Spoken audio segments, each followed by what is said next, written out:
Sarap din.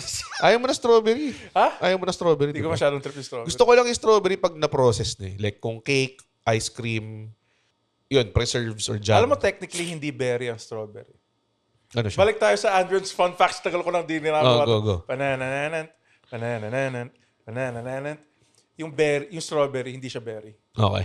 Mas berry nga yung eggplant eh. So, ang eggplant, Berry siya. berry siya? Oo, yung strawberry. So, hindi. dapat eggberry siya. Eggberry siya. Tapos ang strawberry, Straw fruit. hindi nga. Hindi Berry siya is a fruit.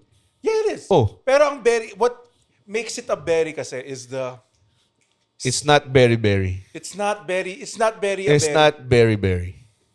Coconut nut is It's a giant nut. So, ano ang strawberry? Hindi ko alam. Pero hindi siya berry. Hindi nga. Hindi nga siya berry. Pero nakapagtataka. Kasi nga, hindi nga totoo ba to? O, totoo, hindi siya berry.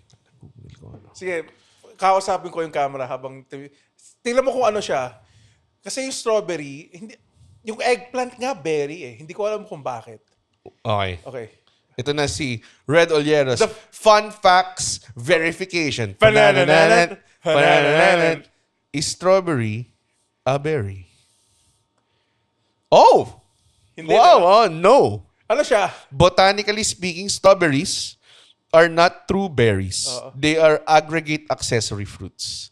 A true berry is a fleshy fruit produced from a single ovary, while a strawberry develops from a single flower with multiple ovaries. So, kaya berry yung eggplant. Kasi, tingnan mo yung eggplant. Is eggplant. A berry. Kasi, Paano mo alam to, by the way? Ha? Paano mo alam? Yung gulay of the week ng Solid Okay, tangina, nag-research pa kami ng putakinang gulay para sa Yes, an eggplant is botanically a berry. para sa 3K views. Nag-research kami ng Tago,